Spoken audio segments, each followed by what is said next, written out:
अस्सलाम वालेकुम रहमतुल्लाहि व बरकातहू। आज हम बात करेंगे सिविल सूट के बारे में। सिविल सूट के 17 स्टेजेस होते हैं। सबसे पहला स्टेज होता है दावा दायर करना।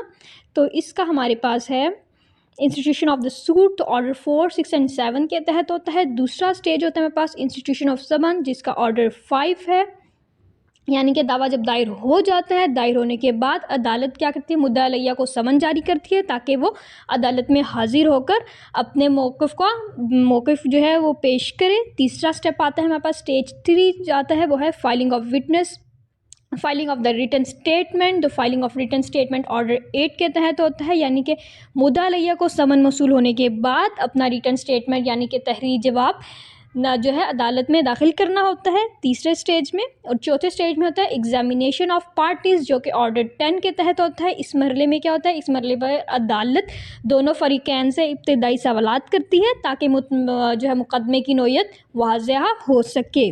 पाँचवा स्टेप आता है, इसमें आता है सेटलमेंट ऑफ डिस्प्यूट्स, यानी कि सेक्शन 89 और 89A के तहत। इसमें क्या होता है, ये बहुत अहम मरहला होता है। अदालत फरीकैन में सुलह जो है वो करने के लिए समझौता करने की कोशिश करती है ताकि क्या मुकदमा बगैर ट्रायल के ख़त्म हो जाए।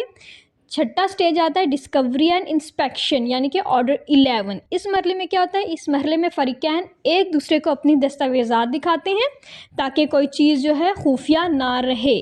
7 स्टेप आता है, इसमें आता है एडमिशन। इसका क्या ऑर्डर 12 है। यहाँ क्या होता है, या फ़रीक़ैन कुछ हक़ाइक़ या दस्तावेज़ात जो हैं तस्लीम करते हैं जिससे मुकदमा मुख्तसर हो जाए। 8 स्टेज आता है। 8 स्टेज में आता है प्रोडक्शन ऑफ डॉक्यूमेंट्स, यानी कि ऑर्डर 13। इसमें क्या होता है, इसमें जो फ़रीक़ैन होते हैं अपनी असल दस्तावेज़ात अदालत में पेश करते हैं। 9 स्टेज आता है, इसमें आता है फ्रेमिंग ऑफ इश्यूज़, यानी कि ऑर्डर 14। इसमें होता है कि अदालत मुकदमे के अहम सवालात तय करती है जिन पर फैसला होना होता है, इन्हें इश्यूज़ कहा जाता है। 10 स्टेज आता है, इसमें आता है लिस्ट ऑफ विटनेसेस, यानी कि ऑर्डर 16 है।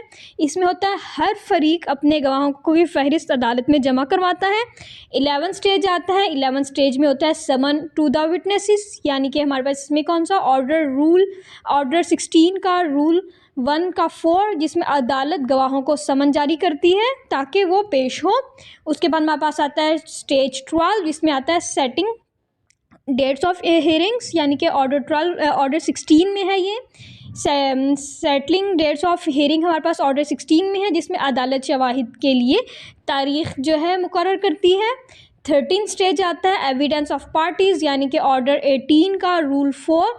आपने इसको रीड करना है किसके साथ, ऑर्डर 17 के साथ। इसमें होता है फ़रीक़ैन अपने शवाहिद जो है एफिडेविट की सूरत में पेश करती है। 14 स्टेज आता है, इसमें आता है एग्जीबिशन ऑफ द डॉक्यूमेंट्स, यानी कि ये हमें कहाँ मिलेगा, ऑर्डर 18 के रूल 4 के 1 प्रोवियो में। इसमें क्या है, इसमें अदालत दस्तावेज़ात की क्या है एडमिसिबिलिटी को प्रूफ देखकर इन्हें एग्जिबिट करती है वजूहात के साथ। 15 स्टेप आता है क्रॉस एग्जामिनेशन, जो कि ऑर्डर 18 रूल 4 का 2 है, जिसमें फ़रीक़ैन एक दूसरे के गवाहों पर जराह करते हैं और ये अमल रोज़ाना की बुनियाद पर होता है। 16 में आता है आर्ग्यूमेंट्स, जो कि हमें मिलेगा ऑर्डर 18 के रूल 2 के सबसेक्शन 2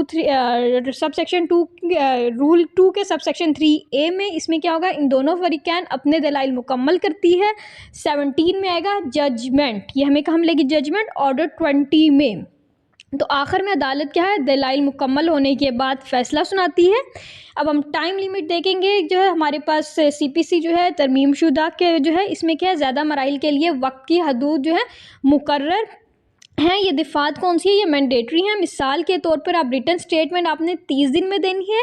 इसके लिए मैक्सिमम आपके पास जो एक्सटेंशन हो सकती है, जो जितने दिन ज़्यादा से ज़्यादा बढ़ सके, तो वो 90 दिन है। जजमेंट कब है, 30 में, जो कि आपने कहा कहाँ तक है, 60 दिन तक। उसके बाद सिर्फ चंद मराहिल ऐसे हैं जिनमें वक्त की हदूद मुकर्रर नहीं है। तो आप इसका कंक्लूजन देख लीजिए, अगर ये तमाम मराहिल कानून के मुताबिक और वक्त की बुनियाद के साथ नाफिज किए जाएँ तो क्या होगा, तो मुकदमा जल्द निपटेगा। किसी फरीक जो होगा, किसी भी पार्टी होगी, उसके साथ नाइंसाफ़ी नहीं होगी। कानून साज की जो है नीयत पूरी होगी। ठीक हो गया, ये हमारा इसका हमारा CPC का पूरा प्रोसेस था तो आपने देख लिया। 7 स्टेजेस थे।